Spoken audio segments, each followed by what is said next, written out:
I'm actually going slide free today just because I want to, there's a lot of things I want to share. It's great that this is being recorded, and I'll share my details afterwards. But yeah, I'm going slide free. I just wanted to kind of talk to you about this topic. So when I was kind of asked to speak about LGBTQ inclusion, I knew it was going to be the week after London Pride. So I thought about kind of the things I wanted to hear as a queer person during Pride. I thought about how it's just so vitally important to make sure that these conversations are always live and always at the forefront of minds beyond this month or last month. And I thought about how proud I am as a queer person to be working in schools, to do just that, really, to make meaningful, ongoing, sustainable different lives of LGBT staff, young people, parents beyond one kind of celebratory moment. Of course, it's important that we do have our moment, the community, as the spaces that we operate in, especially in the education sector, are taken up by a cis-het majority. And we do see the ways in which homogeneity prevails day in, day out. And you'd only need to have a Google of word head teacher. So today I'm going to tell you a little bit about kind of me, my journey, and my talk will be focused on why it's so important schools do what they can to make sure LGBTQ feel included. So I'm Hannah Jepson, as Mark said, so I'm an out and proud member of the LGBT community. I'm a business psychologist, founder of LGBTed. And LGBTed are a national LGBT organisation that works across the education sector to support LGBTQ plus educators to be authentic in their schools, colleges, universities. I'm a published academic author, and my research is around the career experiences of gay women in the workplace. I'm also the lead coach for the National LGBT Inclusion in Education Award and the director of my own business called Yes, and we specialise in leadership and talent, assessment and selection, diversity and inclusion, and LGBTQ specific mentoring programmes. So very briefly, a little bit about me. My story starts in Wakefield, West Yorkshire, which is famous for rhubarb, cruise ship sensation Jane McDonald, and not a lot else, to be honest. And actually, there wasn't a safe LGBTQ space for me growing up in Wakefield. No role models, and frankly, not a huge amount of hope. I knew I liked girls from a very young age, and I think that's important to say because I think often sometimes the educators that I speak to who are unsure of kind of how to deal with this think that it's sort of too young. But actually, I knew from the age of kind of 7 years old that I was different to some of my friends. I knew when I fell in love with Ellie Jones, whose name I still remember, a girl in my theatre group. I knew when I watched the pantomime as a very young girl and felt desperate to be the girl playing the prince because she got to kiss the girl at the end. I knew, but I kept it to myself and pretended to be someone else for years. And pretending is really hard. Pretending takes effort and energy and headspace that you actually can't afford to give away when you are trying to learn, or you're revising, or taking exams, or you're applying for university or an apprenticeship, or you're applying for jobs, or you're trying to do your job. So I knew I was gay at school, but as an LGBTQ plus student, my school days were marred by Section 28, which I still think we're seeing the shadow of today. But there was no chance I was going to be able to reach out to anyone in my school community, even if I wanted to, which made life, incredibly difficult for me. And it kind of paved the way for a huge amount of heartache, of anxiety, of sort of questioning my own place in the world, my own self-worth. And at that age, I lacked the tools and the language to be able to rationalise some of the feelings that I was having.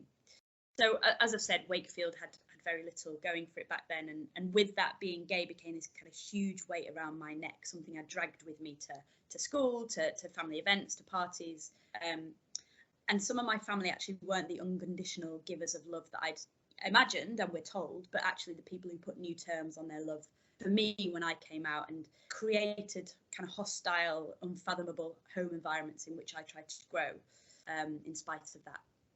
I did come out of college because I felt like it was a really diverse place, and I could see myself reflected back in teachers who were authentically themselves. And I think that's really important to say. It's important to be open if you feel like you can. But I did go back into the closet after university when I entered the world of work. And I was performing for a very long time, making up boyfriends, And I literally made up a whole different life for myself. And the time and energy it took to lie meant I definitely wasn't doing my job to the best of my ability, because every day I was thinking about the next lie. And I hated myself and my life because of it. Because actually it's those kind of little conversations at school or at work that matter, isn't it? It's kind of those water cooler moments, the sort of how was your weekend, and the yeah, I'm going to that thing after work too. And that's what makes up your experiences. You might occasionally come home and tell your partner or your housemate, oh, I sat through a really great presentation today, but mostly you say, oh, this hilarious thing happened, or I had this really, meaningful chat with so and so, and I learnt this new thing about them in our one-to-one or in our kind of tutor time or whatever. It's actually those relationships that really matter. So if you're not bringing your genuine self to work, as I wasn't, to those conversations and to those relationships, then it really does make it difficult or even impossible to form kind of genuine, long-lasting and meaningful relationships at work and at school or wherever you are. So I came out of college and stayed out at university, but I went straight back into the closet when I started the world of work. And the reason is because I was scared. And if you haven't heard of the term stereotype threat, it means to preempt discrimination as someone who identifies with a minoritized group. And it's a very real feeling inside that you'll be judged not on your work or your outputs, but in this case, who you happen to love. And it's very real that kind of, as I said, schools, just like the rest of society, are incredibly heteronormative. And of course, that's changing. But then it begs the question for a young person, if it's normal to be heterosexual, then what am I? That kind of terminology. So, and that's what many of us feel when we enter the world of work or school. So there's a real responsibility on schools to demonstrate a deep understanding of and commitment to diversity, inclusion and belonging, because actually life sometimes can just be harder for the LGBTQ plus community. We know that the LGBT community experience disproportionately high levels of mental health problems, including self-harm and suicidal ideation. So yes, it matters to us that we feel included at work and at school, and the places that we spend most of our days, weeks, months, and years. So I want to turn to the question now, what should we be doing in this space going forward? So firstly, keep looking at your shop front. And what I mean by that is, what does your website and any social media presence you have say about you? What does your attraction, recruitment, selection process look like? Is it truly objective, or is it susceptible to kind of implicit bias? Who sits on that panel, that selection panel? Is there a diversity of thought there? Who are your role models? Are your policies truly inclusive of the LGBTQ plus community in your school? And if you think they are, look again and test them out with your LGBTQ plus staff. Include them in the conversation.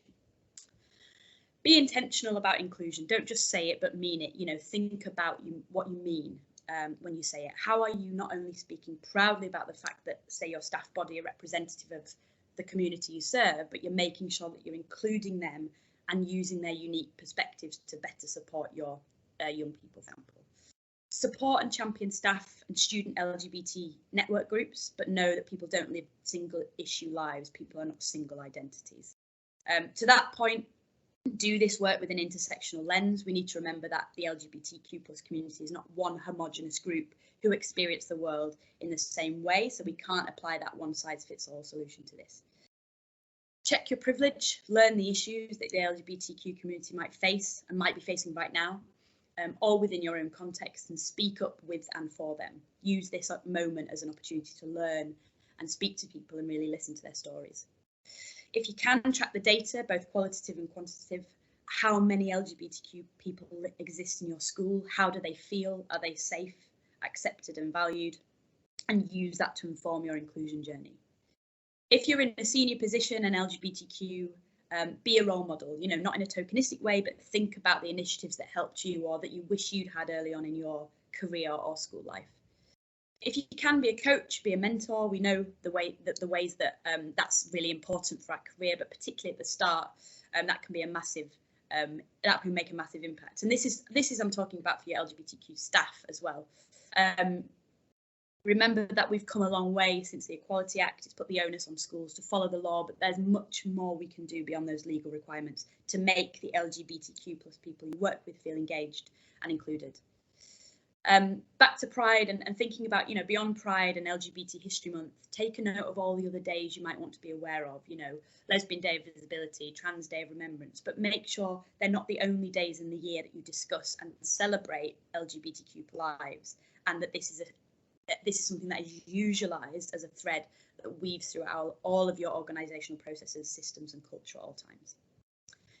We know that there's a huge problem with the underrepresentation of LGBTQ plus community in education, but before we look at that, we do need to shine a light on, as I've said, that kind of stifling effect of hetero and cis normativity.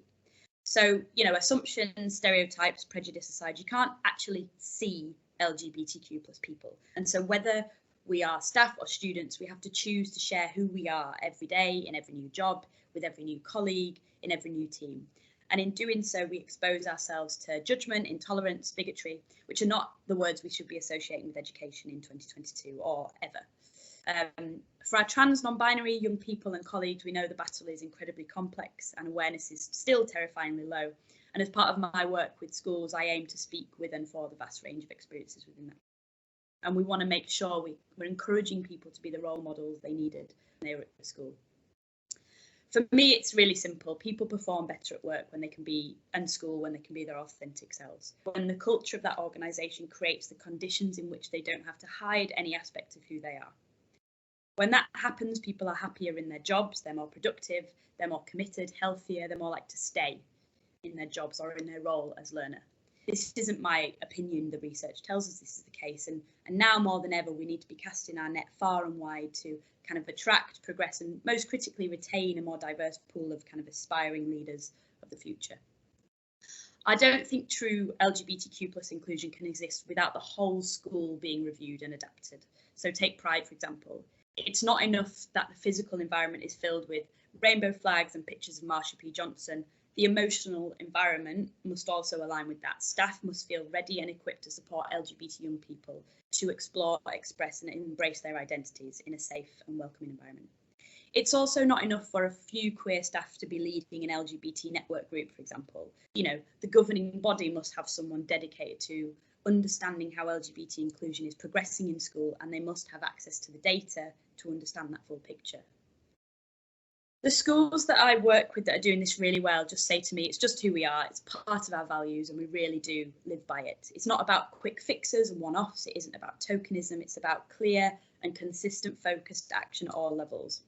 It can be done, but it requires effort, understanding and passion.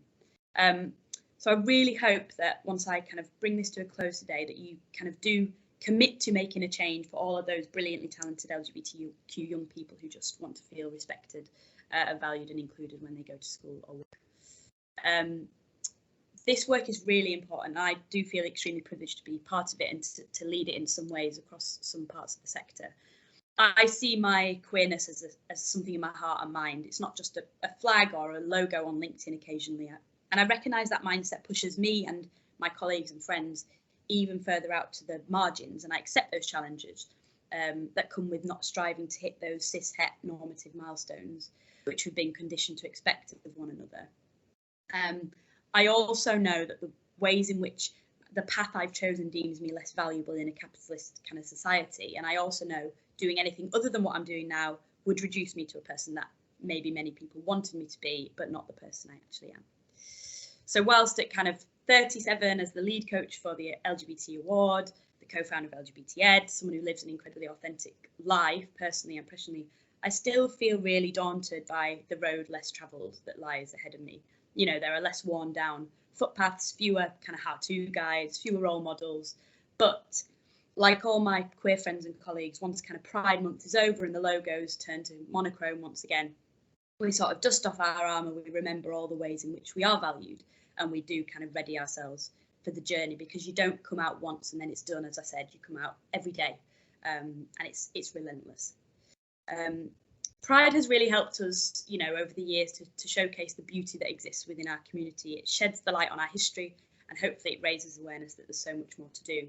But for me, Pride Month is every month, and for those schools doing it well, it's every month for them too. So schools really need to make this shift away from that kind of tokenism and towards truly embedding and celebrating LGBTQ plus experiences throughout school culture. So it shouldn't be just an add-on to the curriculum, it should be all the way through the curriculum.